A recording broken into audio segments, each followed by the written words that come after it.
Okay.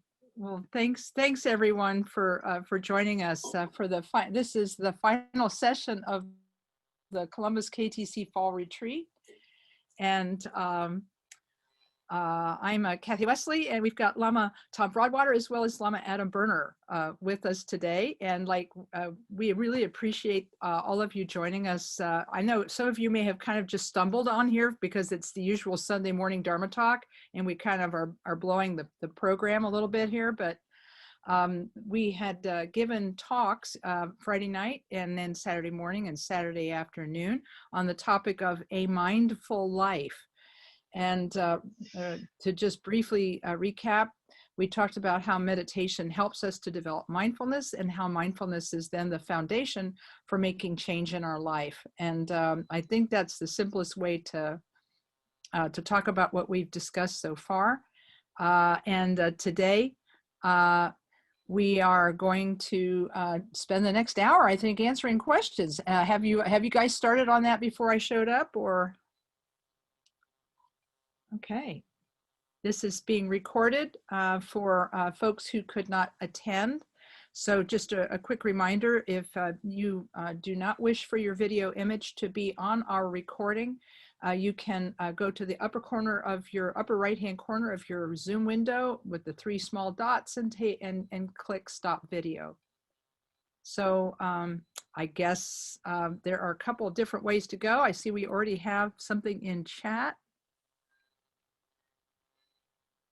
Okay, so ready for questions. So they're starting up. Okay. What would you say to someone who has suffered severe trauma and can't manage to meditate? I don't know exactly which direction to go in on this. Do we want to start, since there's 3 lamas? I don't know. Lama Tom, you want to try this one? You'll have to unmute. Lama Tom, you'll have to unmute.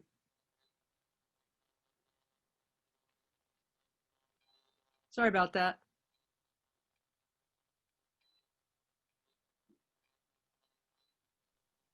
Can you hear me now? We're awesome. Okay, great. Yeah, I think it's difficult to say too much about someone that has serious trauma and as a result can't meditate. I would, if I were talking to that person directly, I would say, be compassionate on yourself. The fact that you can't, given those circumstances, might be, fairly normal. So I would do compassion, and if possible, I would try to do a little Tong Lin. In other words, giving yourself in the form of bright rays of light, some whatever you need in order to heal from that trauma, and taking in whatever trauma you may have in a Tong Lin process. But I think the most important thing would be to have compassion on yourself. If you've gone through something very serious, you may not be able to do too much. You might look for inspiring literature, spiritual literature that might be helpful to you. Maybe one of the other lamas could think of some literature that you could do. And if reading, sometimes trauma makes it difficult even to read. So maybe going to YouTube and finding some inspiring spiritual talks, that might be helpful. But I think the most important thing is to be kind to yourself during this difficulty. And if you have this trauma, seeking out spiritual friends, seeking out therapists, those kind of things to help us through.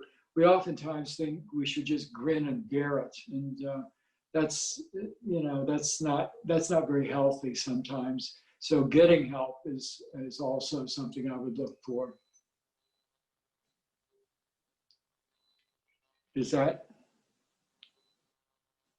Oh, you're muted, Lama Kathy. Yes, sorry about that.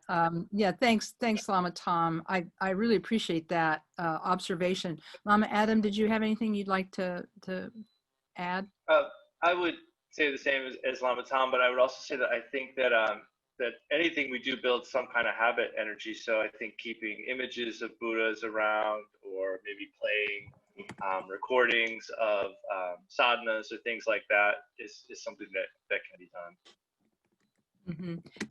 And that's also something I have found is that if a person is having a difficult time with quiet sitting meditation because it reignites feelings of trauma and so on, it is really good to work on with an alternate method of meditation, such as the Tonglen, doing Tonglen for yourself, and then for others who feel like you, and then finally for all beings. This particular practice was taught by Khenpo Rinpoche as a way of working with one's own feelings, that you do Tonglen first for yourself, secondly for all those who feel like you, and then finally for all beings. And then a mantra meditation is also really useful, just like Lama Adam was saying. So thank you for that question. Then we have the next question is for Lama Tom. It says, I am drawn to the meditation you taught about old age, sickness, and death. How do you recommend integrating this into our daily meditation practice? And then she notes that since the book study on Great Path that we did this summer, she's been doing the short form of the Lojong practice. So Lama Tom, how would you integrate that meditation on aging and death that you taught? Yeah, that's interesting. There's a number of ways. One thing that I suggested in the talk was sort of mini sessions where you sort of pause for a moment, and as a result of that contemplate or that Tonglen for yourself about old age, sickness, and death, if you might put it that there's a resolution involved there too, that life is precious, and so periodically during the day it might be helpful just on the spur of the moment, think to yourself how precious life is. Mm-hmm. And you could make these sort of mini meditations, sort of like a rosary that fits together throughout the day. So that would be one way to deal with it. So I guess that would be my answer for right now. Lama Kathy or Lama Adam, do you have something you might add to that? Lama Adam? As part of the practicing the 4 thoughts in the morning, one of the things that's recommended is the 5 root verses of the Kadampa school, and it's kind of 5 contemplations, and we do these to build the motivation to practice. Like the meditation Lama Tom gave yesterday, the idea is to inspire us to be present in the moment and to do our practice. So the 5 contemplations are reflecting that nothing lasts, that everything changes. The second one is contemplating the many others that we know who have died. The third is contemplating the many causes of death again and again. The fourth is contemplating what will happen to us at the time of death. And the fifth is contemplating what will happen after death. And these are heavy duty contemplations, but the purpose is to motivate ourselves to practice right now, and find the value in this moment. So I would definitely say do them if you think that they will help you, if these shouldn't be a cause of added suffering for you, but I find them helpful. Mm-hmm. Yeah, I appreciate that, Lama Adam. And by the way, if you're interested, those 5 contemplations are detailed in the section on the four thoughts that turn the mind toward Dharma, and Jamgon Khantrol's book, The Torch of Certainty, and the new translation, The Torch of True Meaning, also has a conversation about these five. So it's under the section of the four thoughts that turn the mind, and it's under impermanence. So there, yeah. So that way, in case you want to refresh, you can find them there. And I think I agree with what the other lamas have said, which is sometimes these kinds of contemplations can bring you a certain amount of motivation, but then for some people it can actually cause them some depression. Little depression is probably not a bad thing, but a lot is probably problematic. So I always tell people, do it to your tolerance. Do it in such a way that it inspires you and doesn't drag you down. If you do these contemplations and they begin to drag you down, then it's probably better to contemplate how precious your human life is, and how special it is that you have been born in this time, in this place, with the teachings, that you like them, that you practice them, even though none of us ever practice as much as we want to. The idea that emphasizing the idea that you have that capacity of practice is useful. I'm really glad there are four thoughts that turn the mind toward Dharma instead of just one. The preciousness of human birth is for the person who really needs to appreciate the goodness of their position. Impermanence is for people who are a little bit not paying attention to the value of practice. Karma is for the people who kind of don't realize that everything they think, do, and say makes a difference. And then the defects of samsara are for the people who say, samsara, it's not bad. Why would I want to leave? And so each of these four thoughts has a specific audience it's aimed at, and that audience could be you or me. Who knows? Anyway. Thank you for that. I see no more questions. Can anybody help me out with a question? Can I ask a question verbally? Sure. This is for Lama Tom. Some time ago, you taught on objectless meditation. My question is, I have been used to... I'm sorry, I didn't get that. Okay, some time ago, you taught about the book by Mingyur Rinpoche on objectless meditation. Okay, yes. Yeah, I am used to going back to my breath when my mind drifted. Yes. And so when you talk about objectless meditation, I thought, hey, that makes a lot of sense for me. I'm going to try that. It's so awesome. It's so cool.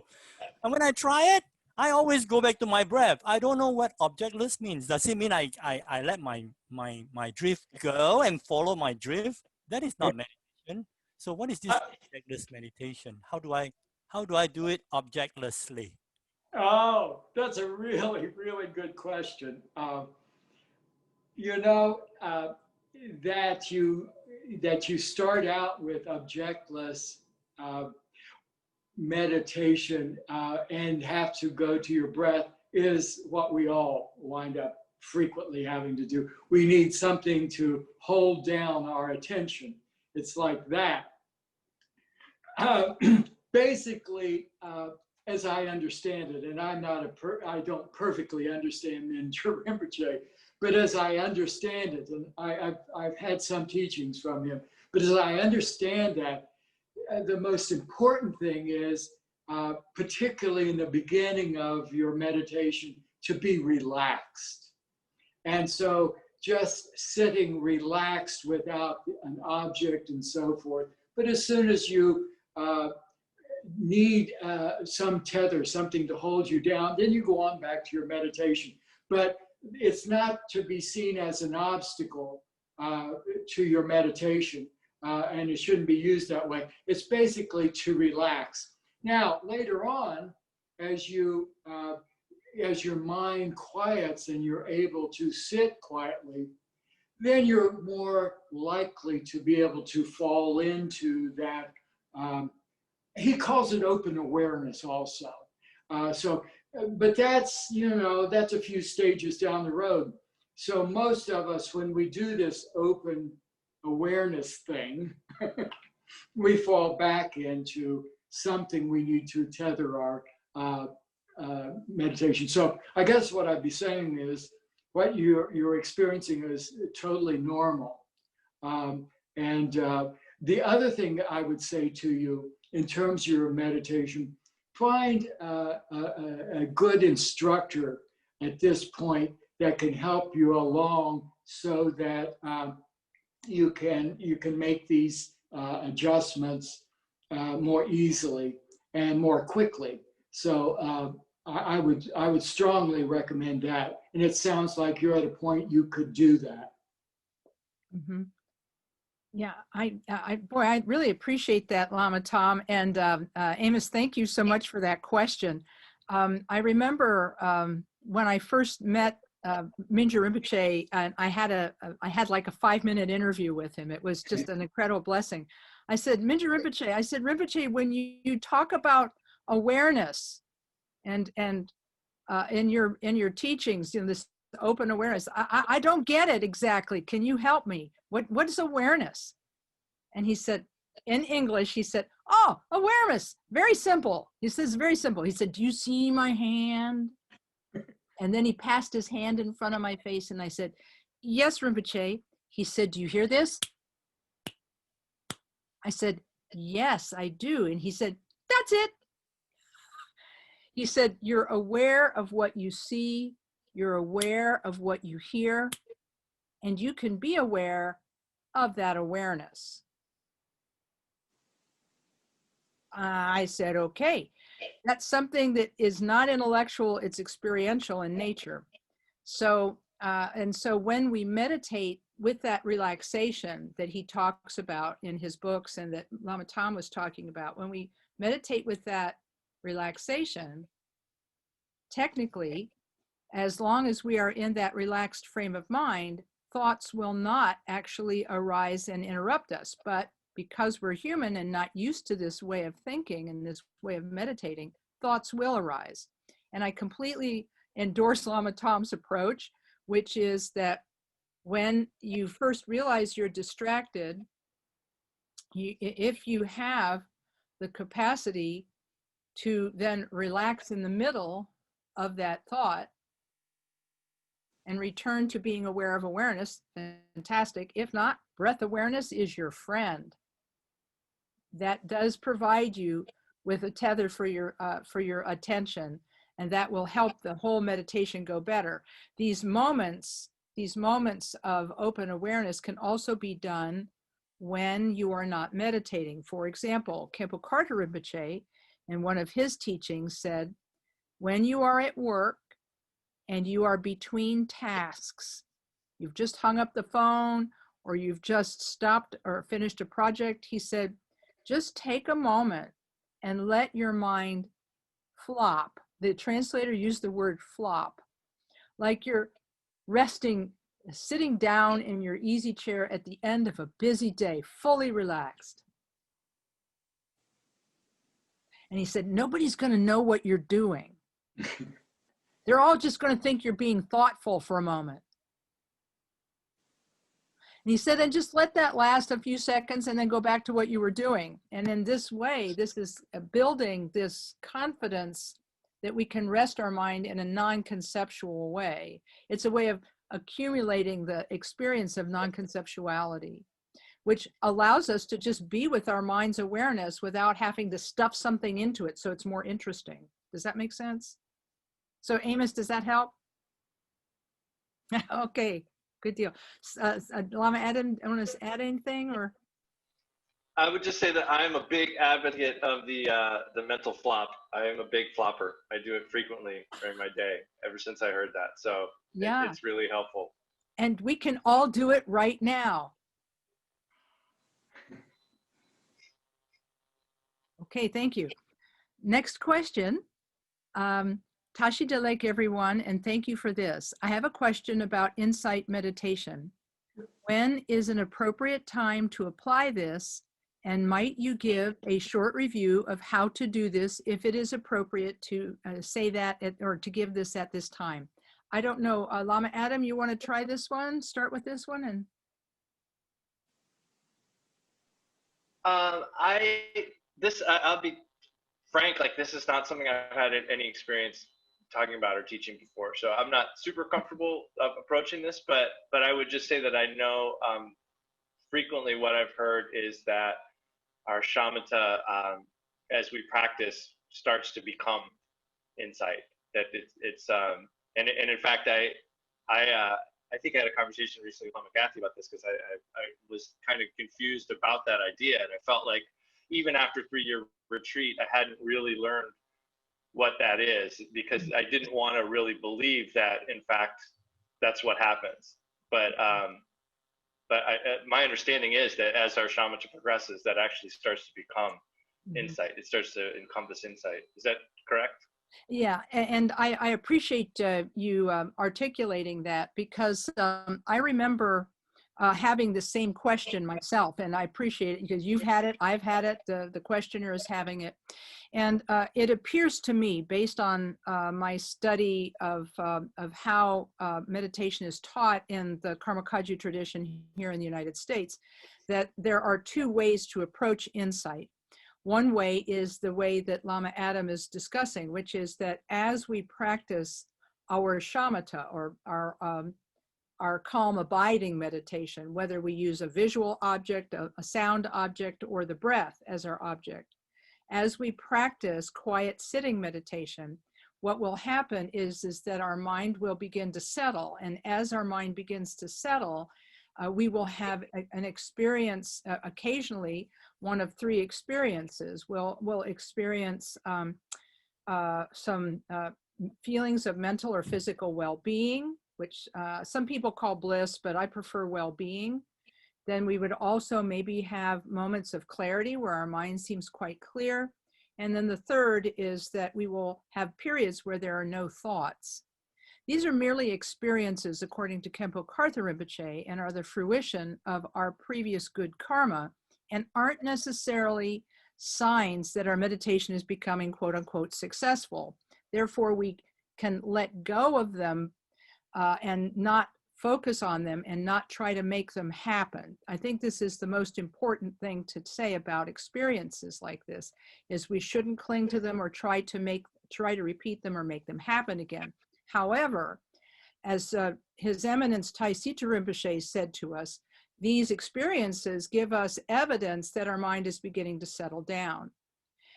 Over time, we will be able to rest our mind more comfortably, more for longer periods of time, and then insight meditation will actually arise from within the state of shamatha. Now, there is another approach, and that approach is to use either analytical meditation exercises, such as the analytical meditation on the nature of mind that's in Great Path of Awakening. There are 4 slogans in that book that teach it. But it's better to learn it from a human being who can guide you through this so that there are no mistakes. Because if you make a side trip in meditation, you could end up kind of in a cul-de-sac doing circles in the cul-de-sac and not going anywhere. So it's very, very important to work with a teacher, as Lama Tom was mentioning earlier. And then these exercises, such as the exercises in this book, as well as the insight exercises that are in the 9th Karmapa's Mahamudra manuals, those teach insight as a progressive set of exercises that a person does after they've established their calm abiding practice. So I don't know if that made it worse for you, Julie, the person who's asking the question. Did that help at all? Okay. That's right, everybody's on mute. Understood. She's giving the thumbs up, though. She's giving the thumbs up. Excellent. Thank you. All right. Yeah. And so I think that at this time, just the being able to rest in that moment of non-conceptuality is going to be as far as we can go today in this venue for talking about insight. But you can send me an email, or a Lama Adam or Lama Tom, and we can walk you through the particulars. Lama Tom, I'm sorry, you have anything to add on that? I forgot to. Well, I think it's what you said yourself before, which is meditation in part is learning to become friends with your mind, and that becoming friends with your mind is the meditation. And at some point, if your mind calms, you can start looking at, well, what is this mind? And that's insight. And so it may be this open awareness. Once in a while, if you do that, to say, well, what is this? What is it? What is this mind that is quiet right now?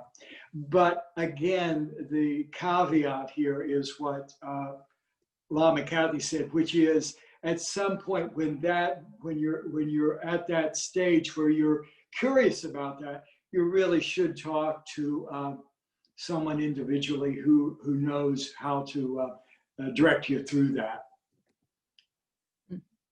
Okay, thanks for that. I appreciate that, Lama. The next questioner is asking for books about basic books about Buddhism, and the two good books are Excellent at the Beginning and Dharma Paths. Both are by Khenpo Karthar Rinpoche, and you can go to www.namse and that's hard to spell, so I've got it down in chat.com, and check the books out there, and they have them for sale there. So those are really two really good books for people who are interested in learning more about Buddhism. Lama Tom, Lama Adam, do you have other books to add in? I recently read Essence of Buddhism by Tralek Rinpoche, which I think is another really good one. Very clear and well formatted. Mm-hmm. Very good. Lama Tom? Great Paths is always a good book. Yeah, Great Path of Awakening. Yeah. And I mean, Dharma Paths, excuse Dharma me. Paths, right. And then I've just typed into chat. You can also try the articles on my website, www.lamakathy.net, but there's another really good place to go, and that's www.kagyuoffice.org. Kagyuoffice.org. There's just this really amazing article, a series of articles on the history of Buddhism. So just go to the Buddhism link on that page and just read them. They're fantastic. Okay, next question is what should someone do if strong emotions arise during Tonglen? Let's see. Lama Adam, did you want to try that one?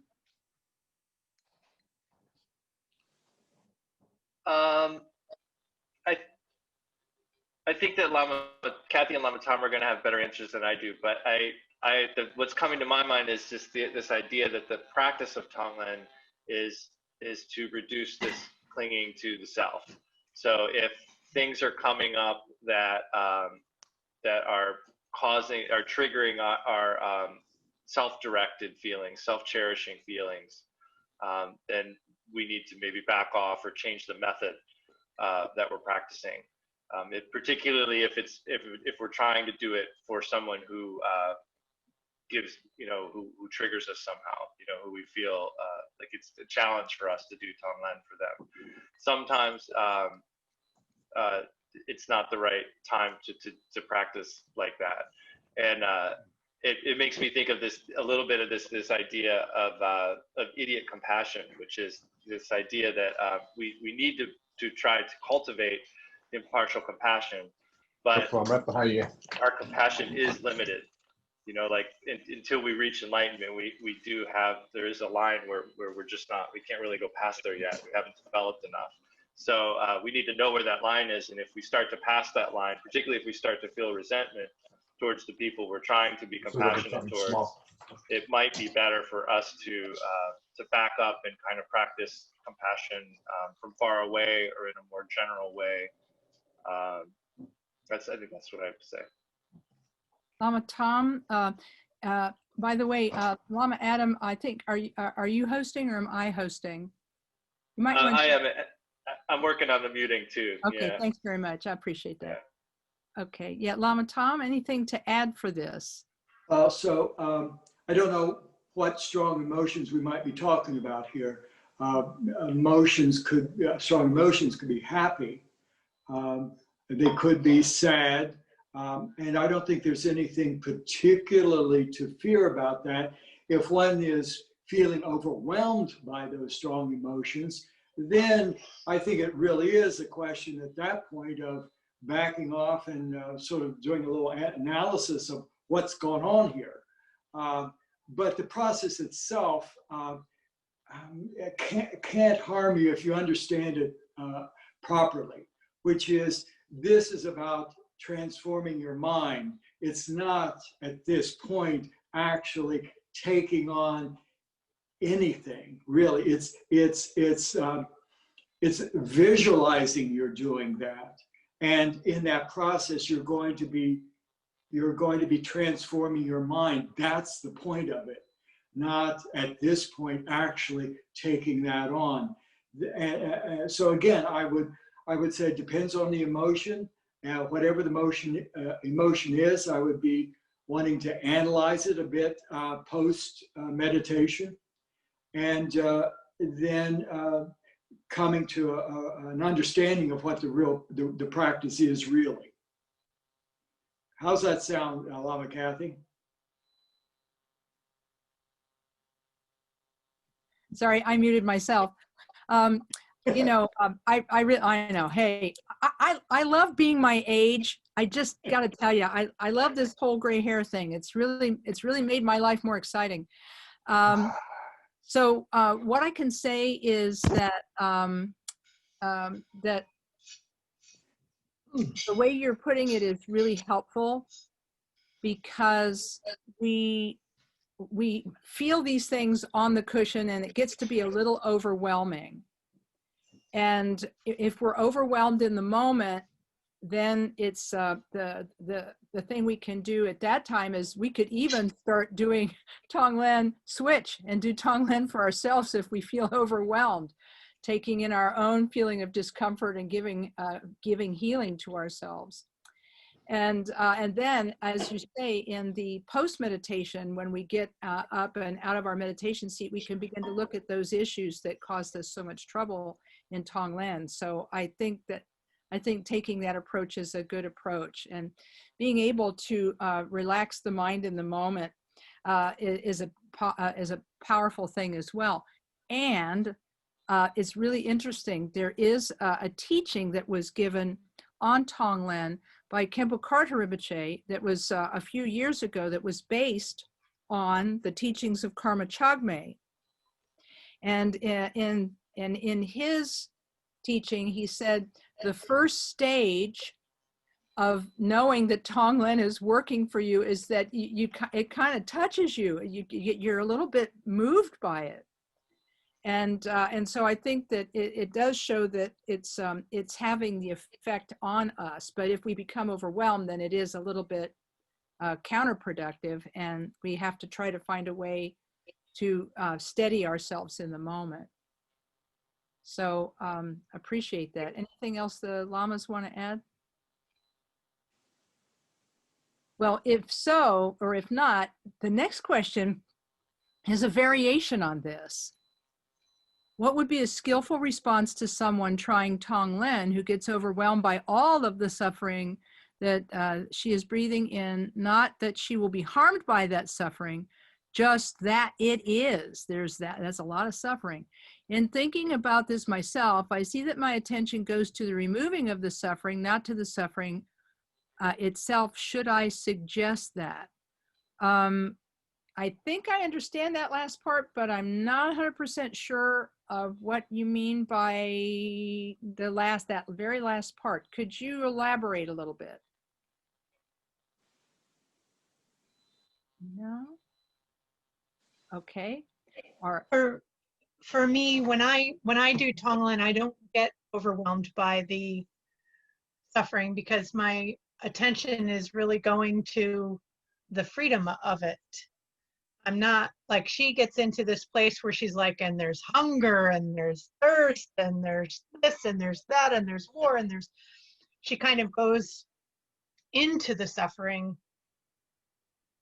And I try to think of how come that's not happening for me? What is it that I'm doing that's different? And I think that when I do it, my attention is on the removing it from people. It's a positive feeling that I have about it. I'm not sort of contemplating the suffering. Does that make more sense? Mhm. I'm more trying to think, how come it's working so well for me and it's not, it's a painful thing for her. Oh, I see. And that's one difference that I see. Like, Mhm. what is it? Like, how come this is a powerful and wonderful healing experience for me?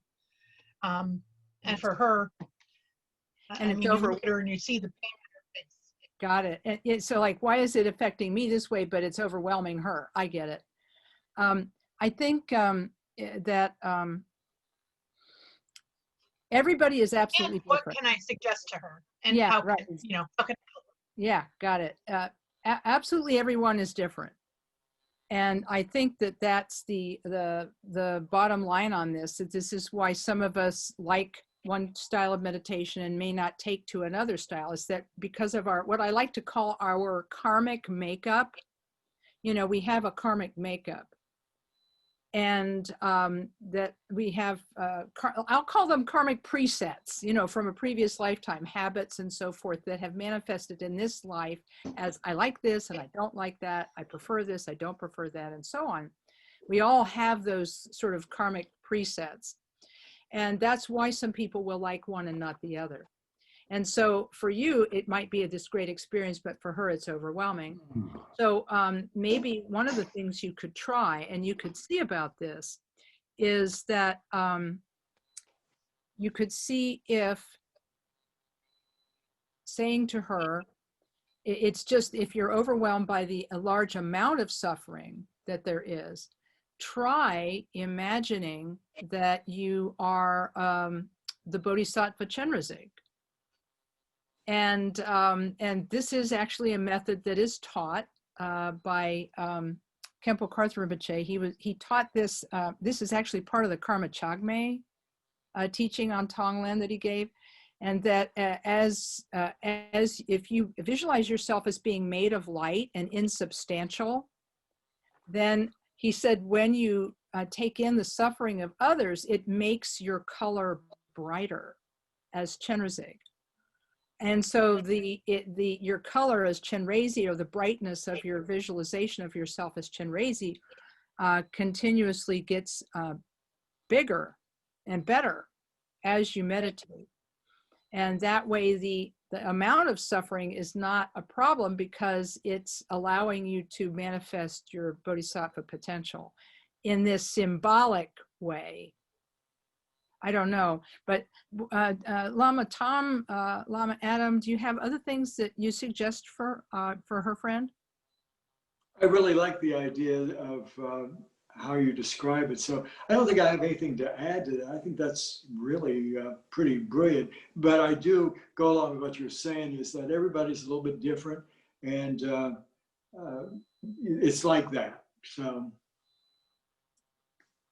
I think the only thing I would add is I kind of wonder if maybe that would be a place where thinking a little bit about the limitless nature of things might help balance. Because like I said yesterday, like I think there's a lot of times where if we start to get wrapped up in emotions and get a little tense or have difficulty with our experience, a lot of times it's because we're clinging too much to things being really real or things being empty, you know? Mm.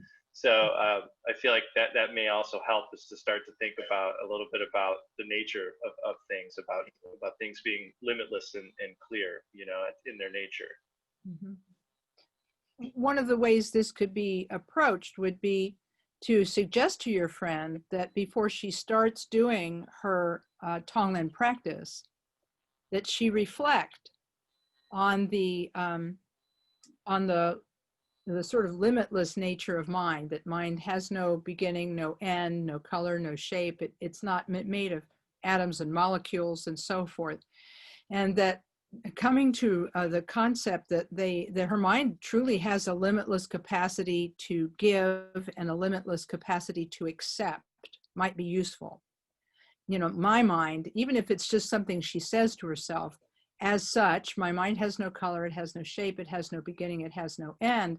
And as such, it has a limitless capacity to give and a limitless capacity to accept. That might be helpful. And in Khenpo Karthar Rinpoche's book, Dharma Paths, on page 118, 119, he gives another development that you might try with your friend. And that is, he says that the moment that the suffering comes to you, he says, it meets your pure bodhisattva motivation to benefit others through the practice.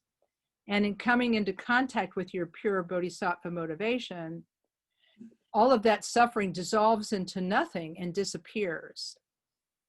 And then he even uses an example. He says it's like you collected a little pile of dust and then the wind came and blew it away. And I think that this technique may also help her. So you've got like several different techniques you can ask her to try. Does that seem okay? Awesome. Thanks, guys. Then the next question is insight meditation the same as Vipassana practice? This is an excellent question. His Eminence Tai Sita Rinpoche answered this question for us when we went to visit him in India for Mahamudra teachings. He said that the Vipassana that is taught by the Insight Meditation Society of Barre, Massachusetts, and others is related to the Theravadan path called the Path of the Elders. And it is a different set of techniques.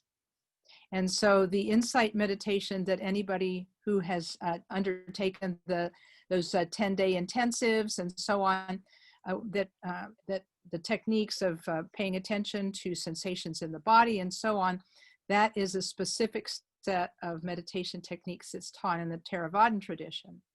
In the Tibetan Buddhist tradition, insight is taught a little bit differently, but in both cases, the Theravadan approach and the Tibetan approach, both of them start with calm abiding or shamatha. So everything starts with calm abiding, which is called shamatha in Sanskrit. Breath awareness, or maybe you're using a visual object, or maybe you're using a sound object. By cultivating awareness of the object of meditation and returning your attention to the object when it wanders, this establishes something called calm abiding or shamatha. And then from shamatha, one can then apply specific techniques called vipassana or insight. And then through applying those specific techniques, one can come to understand, as Lama Tom was saying earlier, what is this mind that is experiencing? What is its nature and what is it like? But there are two separate sets of techniques, and that's what makes them different, is their techniques. I don't know, did that answer your question? Sorry, you're muted, my dear. Yes, thank you so much. Okay, that did it. Okay, thank you. Next, the next question is, in one of the sessions, Buddhist morning and evening prayers were mentioned. Besides refuge and daily practice, what prayers do you recommend?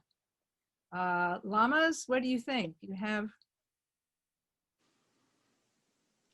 It's a good time to do the prayer that saved Sakya, which is what the 17th Karmakpa recommended as a specific prayer for the pandemic. And it's pretty short, doesn't take up a lot of time, has the chin raising mantra in the middle. So I definitely recommend that. Mm-hmm. That's great.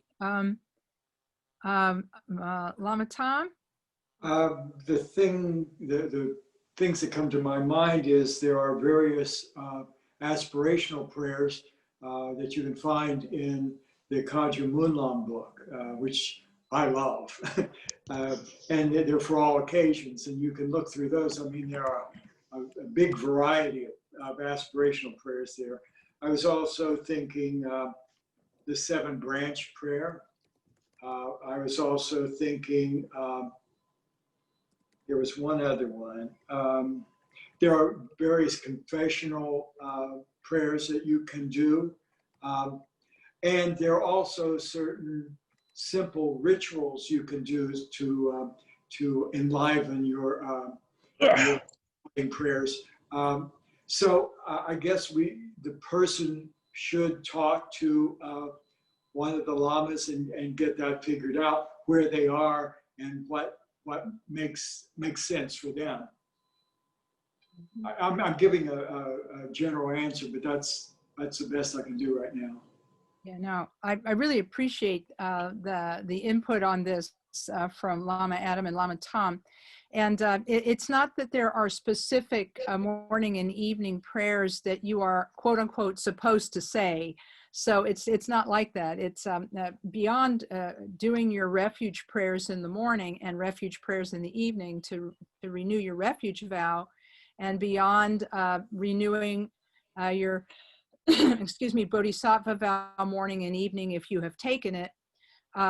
Really, it's open to whatever you and your teacher feel will help you the most. As Lama Tom says, there are 5 main, they're called the Ngushing Munlam, that we learned these in 3-year retreat. There are 5 specific aspirational prayers that are common to the Karma Kagyu tradition. There's a prayer to be reborn in Dewa Chen. There's an aspiration for Mahamudra. There's the aspiration prayer of Maitreya. There's the dedication prayer from the Bodhicharya Avatara. And there's a 5th one that suddenly I can't remember. Oh, it's the King of Aspiration prayers. And so all of these prayers are common to be done. And they're in the, if you ever want to go get a set of them, call Namse Bongso and order the Stupa Pilgrimage Prayer Book. Because when we did our Stupa pilgrimages, we actually learned some of these prayers because Khenpo Rinpoche told us to learn them.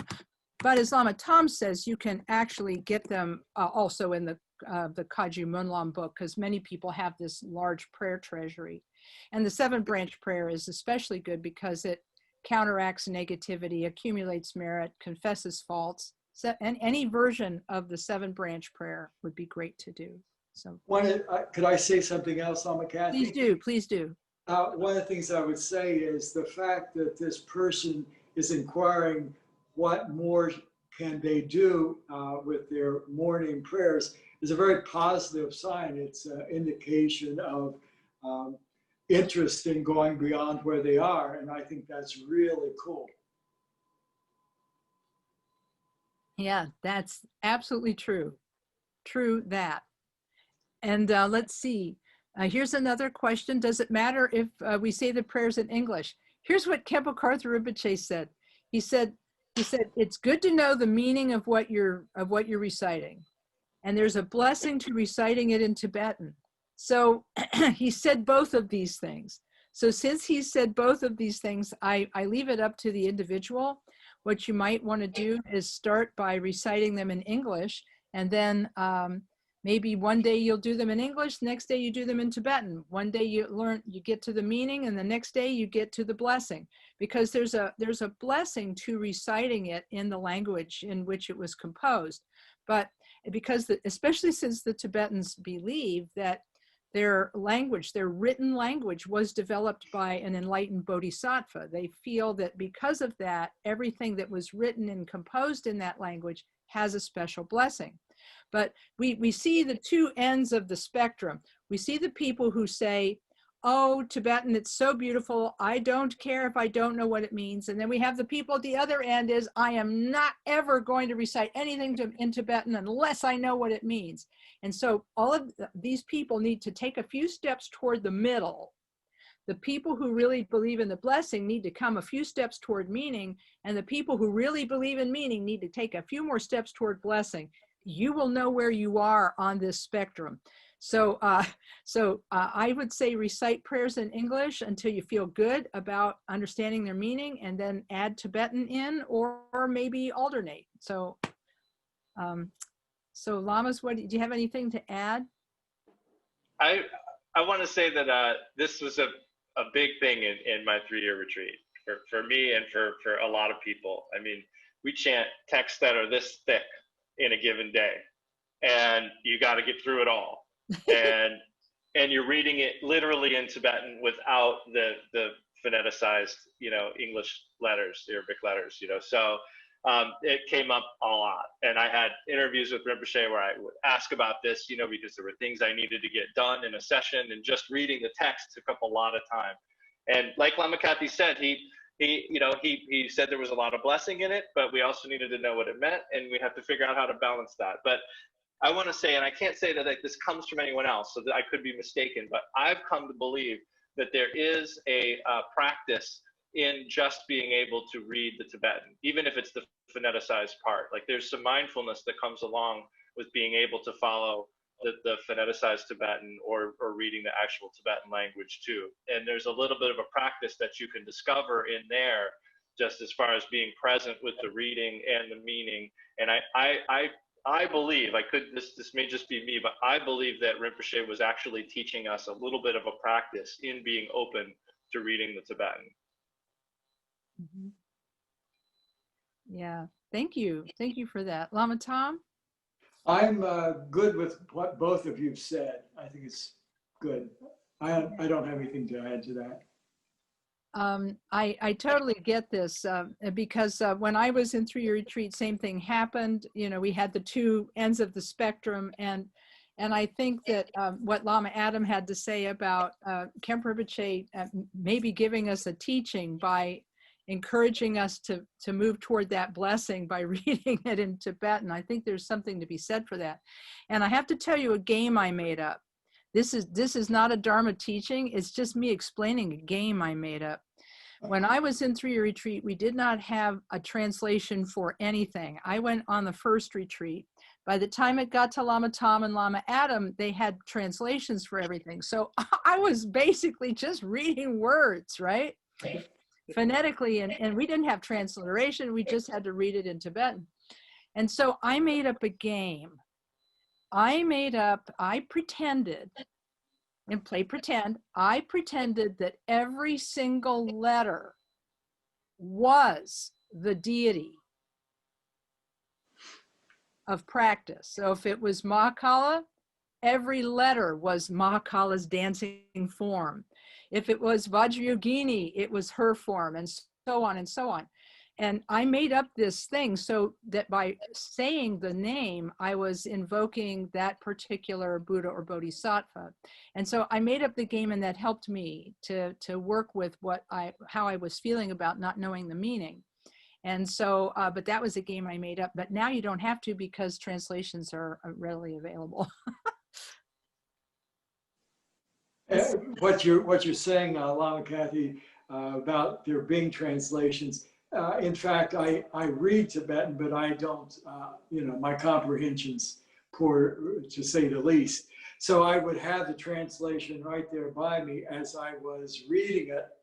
And if I'd forgotten what that meant, I would go over and look at it again to remind me of what it was. So I think what you're saying is there's value in both. That's it. That's really it. So if we can, so if we find ourselves at one end of this spectrum, got to have the blessing and got to have the meaning. We just take a few steps toward the middle, we'll have it made. And I see a follow-up question about whether mispronouncing the Tibetan is bad. Nah, it's not bad. I mean, you might just embarrass yourself if you get in a group, but beyond that, beyond the embarrassment of pronouncing things differently, there's nothing wrong with this. The Tibetans aren't, the Buddhists and Bodhisattvas understand you no matter what your language you're doing the practice in. They get you. They get you. Buddhists and Bodhisattvas hear you. They get you. They feel what you're feeling. They know what you're doing. So any language is fine. And even if you don't pronounce it in the way you like, it's all good. And there are ways to learn how to pronounce things. Like in Tibetan transliteration, the A is always the A in father.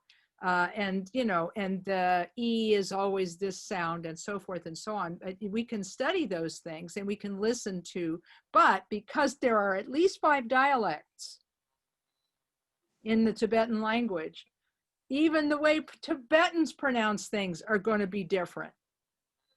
And a lot of our teachers came from Eastern Tibet, so they're doing their pronunciation with an Eastern Tibetan accent.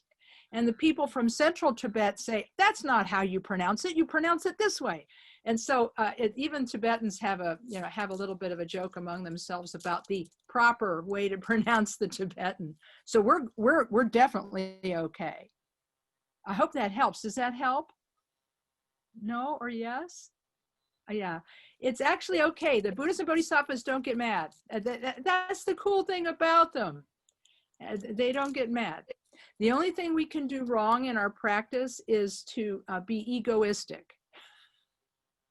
That's really all there is. It's the only thing we can do wrong is to become like egoistic about our practice. Like, oh, my practice is so great, or oh, my practice is so awful. That's the only mistake we can make in practice. Even not doing practice is not a mistake necessarily. Trungpa Rinpoche was asked this once, is it bad if we don't do our practice? And he said, no, he said, nothing bad is going to happen to you if you don't practice. That's not, he said, don't worry about that. He said, on the other hand, if you don't practice, none of those good things that are supposed to come from practice will actually happen either. But he said, it's okay. Nothing bad's going to happen. Let's see, we're down to, oh my gosh, is it really? We're almost at the bottom of the hour. Oh my gosh. Furthering the question, I'd love for there to be a teaching cycle wherein we could learn pronunciation, something to consider. And yes, we will. I was considering that very thing. We'll try to put a pronunciation class together. Lama Kathy? Yes. One other thing that we might suggest is there's all kinds of materials out of the Tibetan Institute in Montana with David Curtis that can be really helpful. They're really simple materials for anyone interested in the Tibetan language and learning it. Go ahead. Yeah, he's a wonderful teacher, and he knows how to teach at a very elementary level. A lot of times when you get Tibetans teaching you, it gets really, he knows how we learn. So I would recommend him. Yeah, also, there's a book, I think it's, I can't pronounce her last name. Her first name is Catherine or Kathleen. And she has a book called Tibetan Sadhana Vocabulary, and it's a good one too. And you can actually look Lama David Curtis up on, thank you for putting that in there, appreciate that. Yes, that's the book I was thinking of, the Tibetan Language Pre-Primer, and then Learning Chenrezi. You can, yes, put that out there. That's really great. And you can go to YouTube and watch some of Lama David Curtis's lessons for free. So you can do that. I just found this out last week. I didn't even know he had them on there. But just when you get onto YouTube, just search Lama David Curtis and you'll see his things. We're at the bottom of the hour now, so let's see what this might be our last question. Thank you for this. Sorry if this is off topic, but most people around me are deeply concerned about the upcoming presidential election, that it will determine the future of our democracy, the livability of our planet, and even freedoms of things like the ability to practice the religion we want. So could you give a refresher of how you would recommend handling living in this critical political moment? Yeah, I can super relate to this, because I think everybody's having like a little bit of existential angst about what's happening in our nation. Nobody wants to live in a place where there's oppression of any kind. And I have met a lot of people who are concerned about this. And I think that that from our own point of view, being able to pray for and to dedicate merit to people we do not like is extremely important at this point. Because if we generate hatred and fear toward other people, then that gives them a lot of power. And it's really important that we try not to generate hatred and fear toward other people.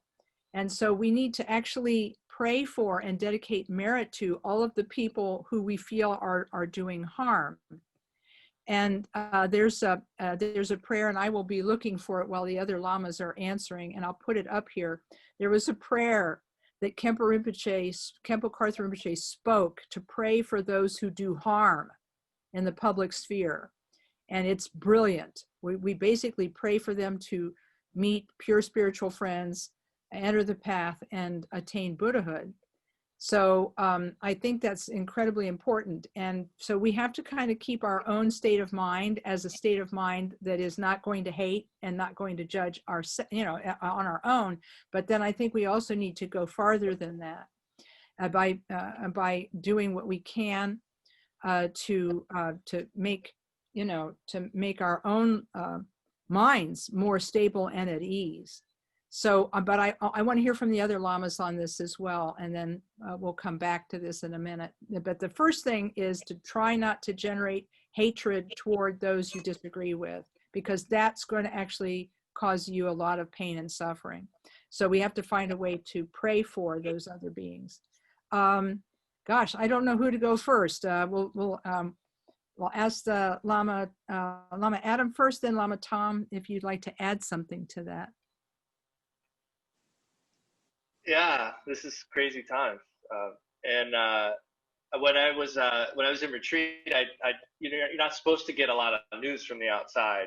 It's supposed to be as you're supposed to have your head in the retreat. And so I had asked everyone not to tell me anything about what was going on outside. And everybody really stuck with that. But people couldn't help themselves from saying, like, things are pretty bad out here. You should be glad you're in there. And so I knew stuff was going on, and I knew some of the situation. And towards the end of the retreat, I started to get more information because I didn't want to find everything out all at once. But when I was getting these letters from people saying that things were bad, I still feel the same way I did then, which is that fundamentally our situation in samsara is unchanged by all of this. Where we were 4 years ago or years before, frankly, in situations where the political climate suits our tastes, are probably less motivational times for us to do our practice. So there's actually a great wealth of motivation in a time like this to do our practice and to look at our minds.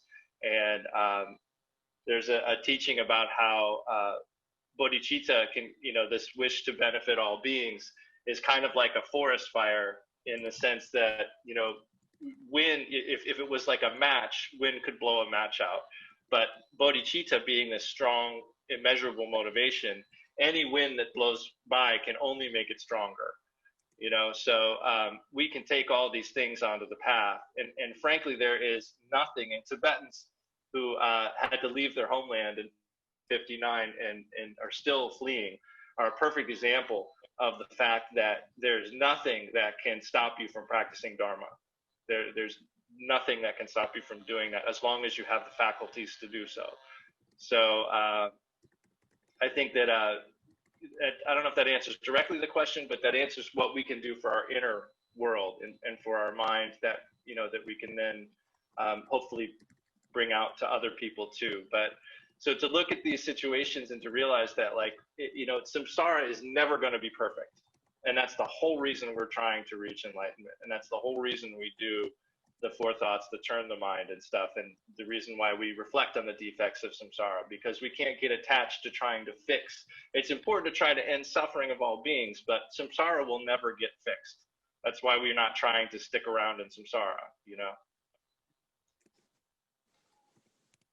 Thanks, Lama Adam. Lama Tom?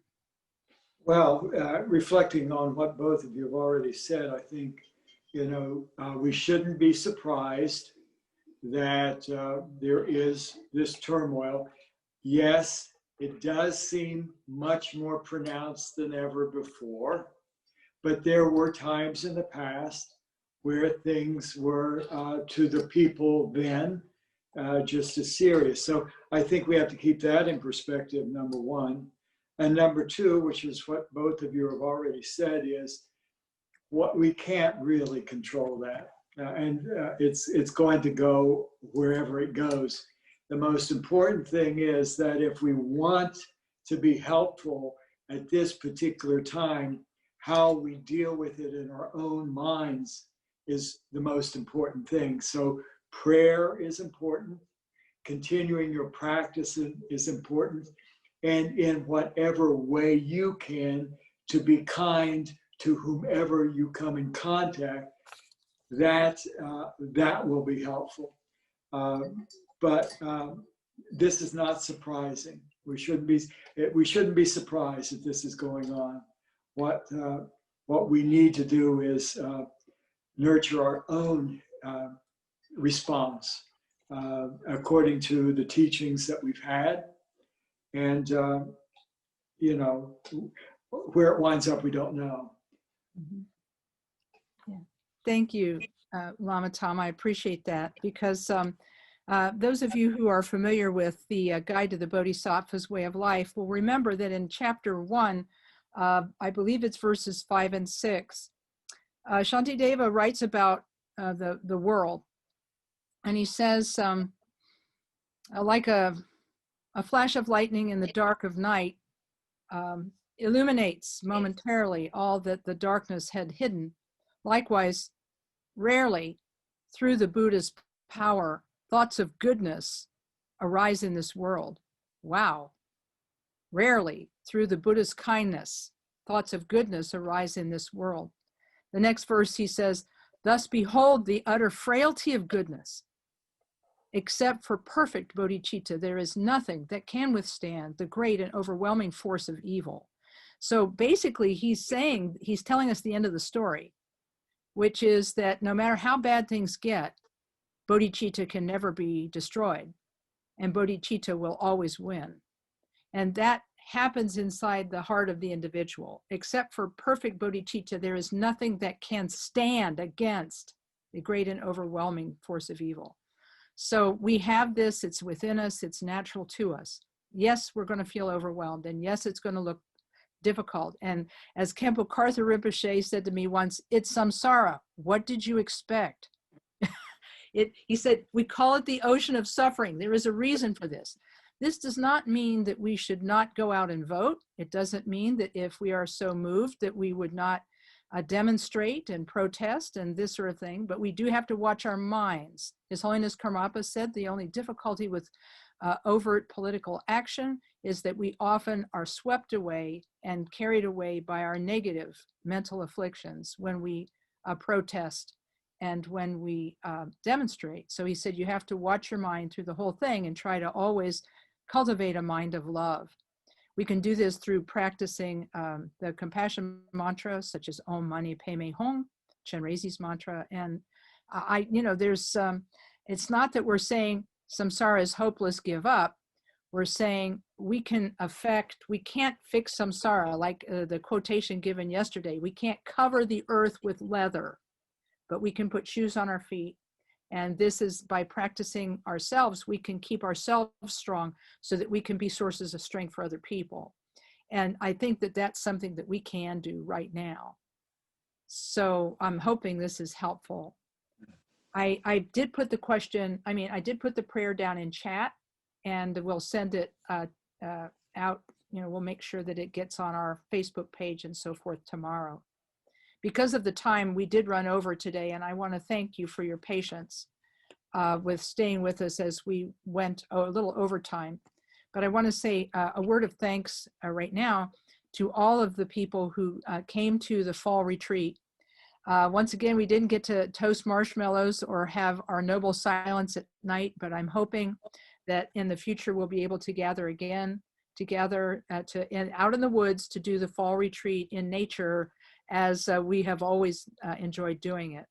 but I want to thank everybody from everywhere, because we have people in all, I think we have people in all 4 time zones here in the US. And so thank you so much for joining us for this fall retreat. And we hope that when you dedicate the merit in a few minutes, which we're going to do, of your retreat, that it is a source of benefit for yourself and others. One more word, and that is, I want to thank the 8 people who donated at the sponsorship level. You will be you'll be receiving gifts in the mail this week, but you please need to write to me at my you can write to me at either the organizer's address on the Eventbrite event, or you can write to me at Lama Kathy at columbusktc.org. And let me know your postal address. Otherwise, we will not be able to mail you your thank you gifts, the little booklet, the pin of Khenpo Rinpoche's picture, and the sutra necklace. So I want to thank you. Your gifts will go toward rebuilding the Columbus KTC. It will delight you all to know that the people who donated for the fall retreat raised $1,400. Yes. For the Columbus KTC rebuilding. So that's going to be, I don't know if that's how many yards of concrete that is, but we appreciate it. And I'm just going to rattle off names. Thank you to Deborah and Caitlin and Kui Chang and Nancy and Hildy and Boone and Leona May and Keith. Thank you so much for being our sponsors. And thanks to all of you for bringing your goodness to this event. Lama Tom, Lama Adam, do you have any closing words for us? This was awesome. I hope we do it again. That's all I have to say. Thank you, everybody. It was great. I really enjoyed it. It was like you started feeling a little bit of community here, and that's hard to do with the technology, but we did it, and I was, it was amazing. I really appreciated everybody being here. It felt good. It's so true. It's so true.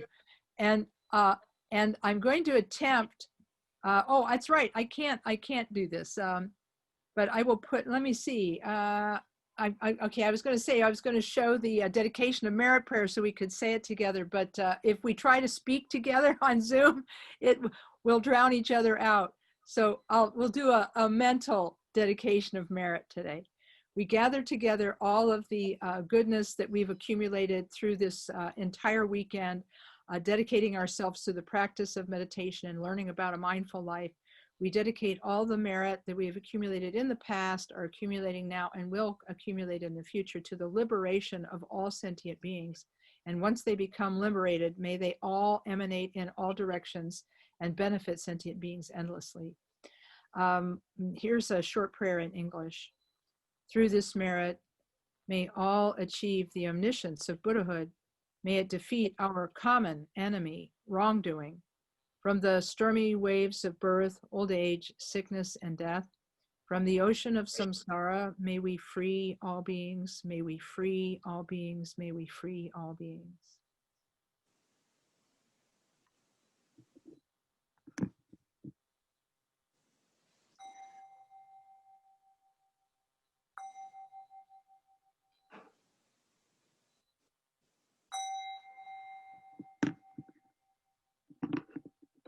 Okay, thanks everyone. Greatly appreciate your being here. Om Mani Padme Hum, go out and benefit beings now. Thank you. Yeah, I see all the people. Thank you. Thank you. Appreciate it. Thank you. Oh no, thank you. Thank you. Wonderful.